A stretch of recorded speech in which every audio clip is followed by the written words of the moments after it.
Joined today for another team audit, and I'm joined by my co-host, Jesse Shardello. And today we're going to be looking at my man Garrett's team. So Garrett, he's got some questions for us. We're going to answer all those questions and maybe even a little bit more. Why don't you go ahead and tell us about the league and his roster construction? The league size is 22 roster size. It's a 12-man league. It's a PPR. It looks like it's a super flex. So he has 5 IR spots and no taxi. His starting format is a QB, 2 RBs, 2 wide receivers, not 3 wide receivers. So just 2, remember that. Tight end, 2 flex, which is tight end, wide receiver, running back, 2 of those. And then 1 super flex, which is the flex just with the quarterback added. And he has the 3rd best record at 9-5. Why don't we look at his team? Let's see what do you think of his roster? So for quarterbacks, Josh Allen, Jalen Hurts, Sam Howell. Running backs, we're a little depleted in the running back department, Jesse. I guess his most notable one would be Cordell Patterson. 2 years ago, it would have been Michael Carter. We got a lot of guys that are question marks on this roster, to be completely honest with you, at running back. Wide receivers, though, looking good. Justin Jefferson, CeeDee Lamb, Brandon Ayuk, all guys that I'm a huge fan of. Nico Collins, and then Jameson Williams. He'll be back soon before you know it. Tight end, Zach Ertz, who is on IR. Isaiah Likely, Juwan Johnson, and Noah Fant. Now, here's where it gets, we got to do something in this department here. Draft capital. 2023, he's got nothing in the first round, which is bad if you're in a super flex league. A mid-second, early third, mid-third, then he's got an early and mid-fourth and an early fifth. Is all his picks for 2024. He is also saying running back is clearly my weak spot. I traded myself into this hole during the offseason. I acquired Josh Allen, the 201 and 203 for Jonathan Taylor and Nick Chubb. A lot of teams in the league are very needy at quarterback, with 2 teams each holding 5 starters. I wanted to lock up quarterback for the long haul. Well, I'd say you did, Garrett. Unfortunately, you dug yourself a little bit of a hole doing that. I understand your thought process. Probably not a move that I would have made just because you were giving up so much with Jonathan Taylor and Nick Chubb. Now, Jonathan Taylor has been a bit of a disappointment this year, but obviously this was made before the season, so we had no way of knowing. Jesse, what are your thoughts on that trade? Yeah, he kind of dug himself into a little hole. And before he made the trade, he also had Trevor Lawrence, which he traded away in the second trade amongst with a 23-1 and a 23-2 for Justin Jefferson. So that's how he got Jefferson. He traded away T-Law. So he had T-Law and Hurts, which I would have been completely good with those 2 running backs, to be honest with you. I mean, at that point, Jonathan Taylor was basically the 101 running back. I mean, in Superflex, he probably would have been a little bit behind the quarterbacks, but I mean, he was right there. And I thought his quarterbacks were plenty good enough to kind of keep him to where he needed to be. Yeah, that trade was a little hard for me. If you have Trevor Lawrence and you have Jalen Hurts, the move that I would be making is I would be looking for a 3rd quarterback. Look, Jalen Hurts is putting up outstanding numbers in fantasy. Trevor Lawrence, these guys aren't going anywhere. I would have been looking for a 3rd-ish starter, probably like an aging veteran that you could put in there.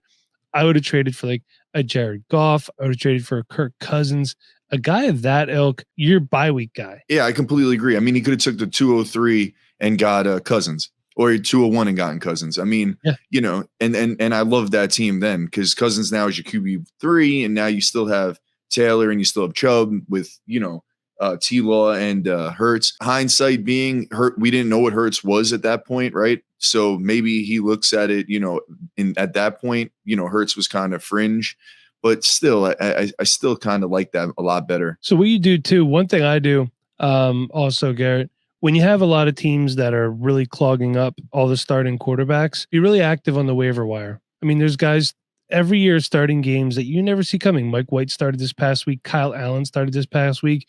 When you know these guys are going to start, pluck them off the waiver wire. And if you can dangle them for any sort of draft capital in front of a really, really needy team, and you're only spending some fab dollars, do it. I picked up PJ Walker and I traded him for a 2024 3rd. Those are money trades, bro.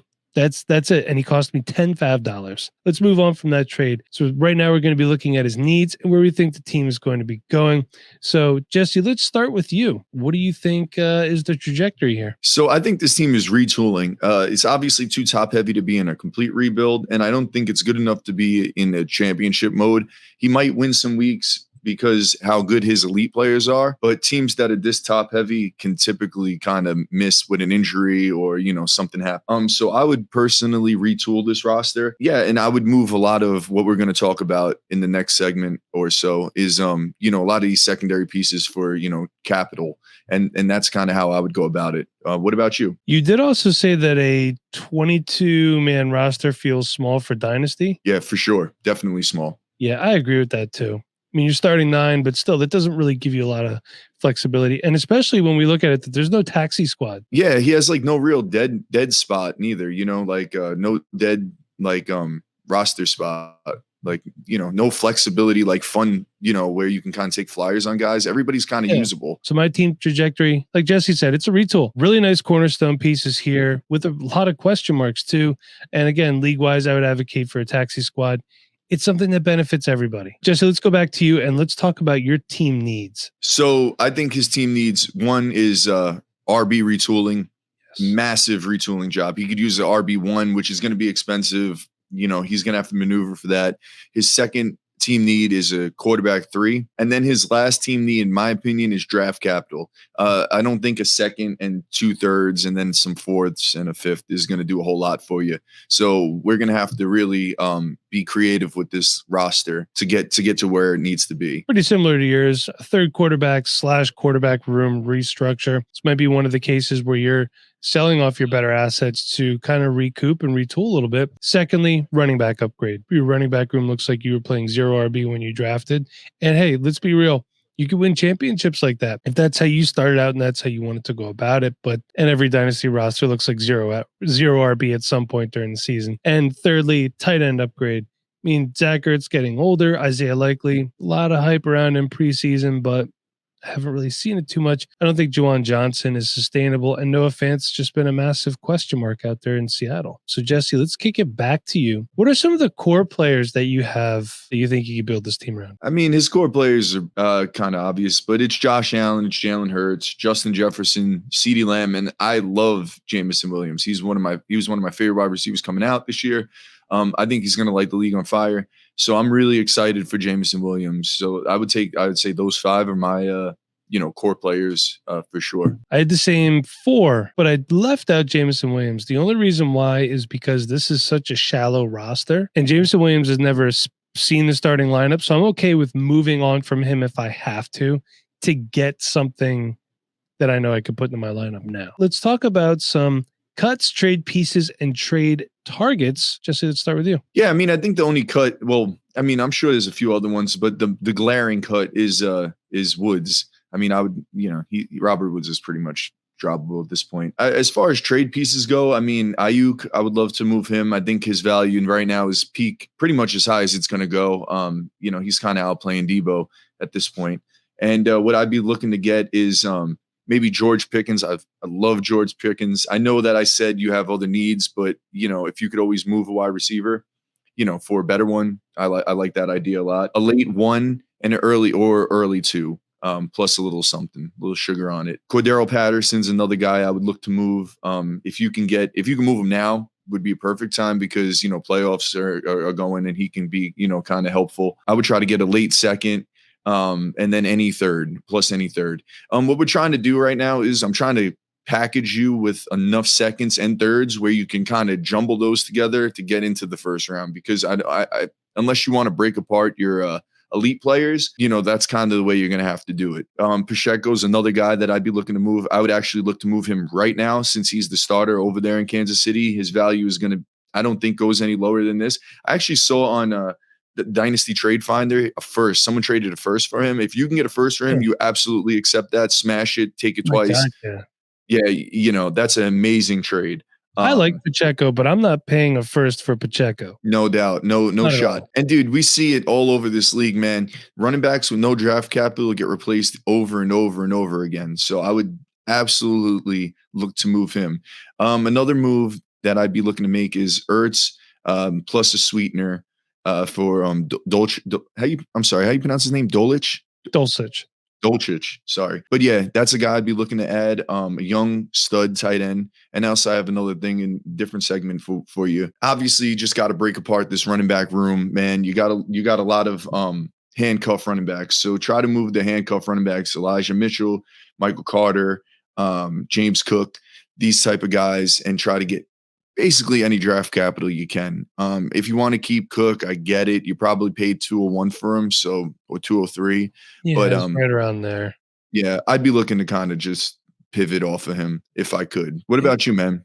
Well, I'm in the same boat. It's like with a roster that's a little shallow, I want guys that I know if I have to put them in my starting lineup, I can feel confident in that. Some of these guys, they don't do that. So for me, no cuts because he's got 23 people. Assuming he has Jameson Williams on IR, or if not, you could put Elijah Mitchell on IR now since he's going to miss 6 to 8 weeks. Got another knee injury. I love Josh Allen. He was one of my favorite quarterbacks in the NFL. But if you want to rebuild your quarterback room, would you consider moving Josh Allen for Justin Fields, a 23 first, which you need, and a 24 second round pick? My thought is this: you're talking about solidifying your quarterback room for the long term.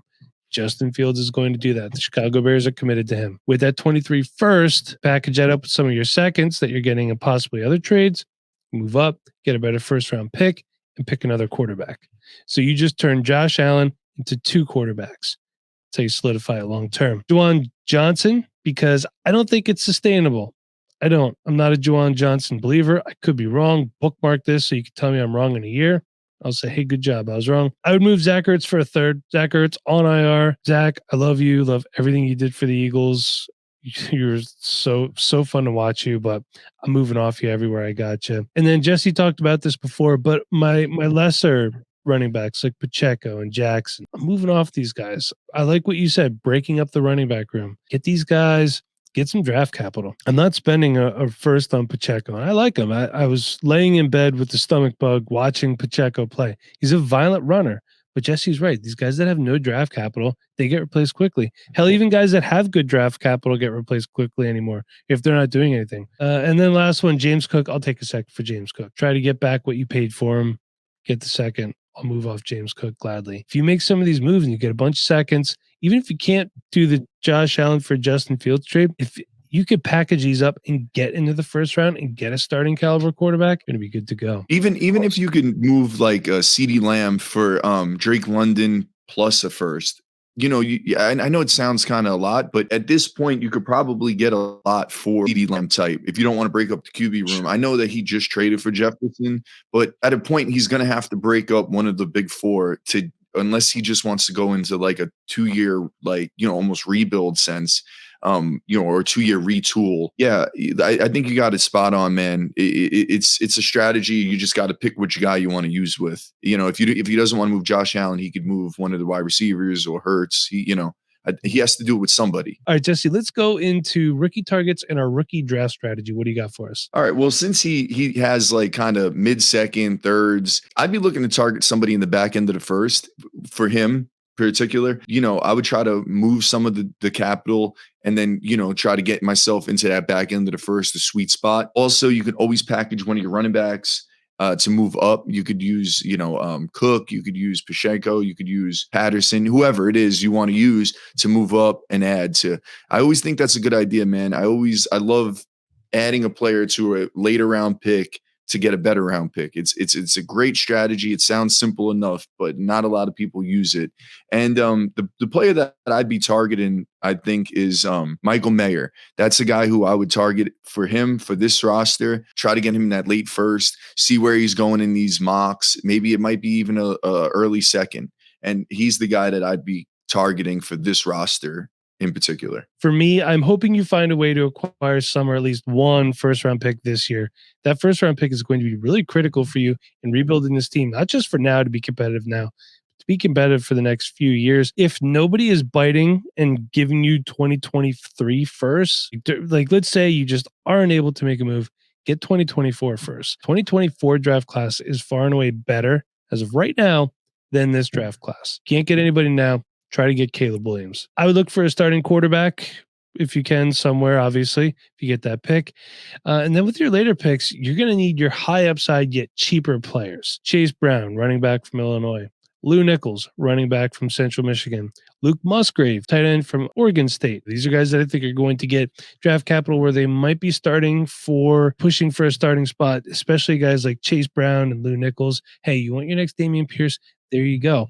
And if you do get a first round pick, Bryce Young is a guy that I'm really interested in on this roster. Sean Tucker is another one in the second round from Syracuse. These are guys that I think will really, really help solidify everything with this team. So, Jesse, before we close it out, do you have anything else that you'd like to add to our man Garrett's team? Clearly, the guy knows what he's doing, and he's willing to pay for the players that he likes, which I can kind of say I do. I think we've all been there where you kind of overpay or just pay because, you need to get a trade done. In some of these home leagues, man, guys overvalue players and you kind of have to do it that way. So, yeah, I mean, I think he did a nice job. What about you? Yeah, I like the fact that he's not afraid to pay to play, as you could call it. You know what I mean? He's like, I want to make this move and I'm going to make it. I don't necessarily agree with the moves that he made because I think it depleted his roster in a lot of spots, but I admire the fact that you're not afraid to take that swing. I think with a good draft and a few moves, this could be a really, really competitive team. Well, that is it for this audit today. I do hope you all enjoyed. Please leave a like if you did. Comment down below your thoughts on the audit itself. What did you think of the video and what advice would you offer in this Dynasty Rebuild? And what questions do you have regarding Dynasty Rebuilds? If you want to have your team featured in a Dynasty Rebuild video, you can check out patreon.com/Dynasty Rewind, or you can hit up the YouTube description box below for more details. If you are rebuilding, it's very important to have the right strategies in place and avoid very common mistakes. For just that, check out the two videos on your screen now. Make sure you have the right strategy in place and avoid those very common mistakes. But hey, that's going to be it for us today. We will see y'all in the next one, but until then,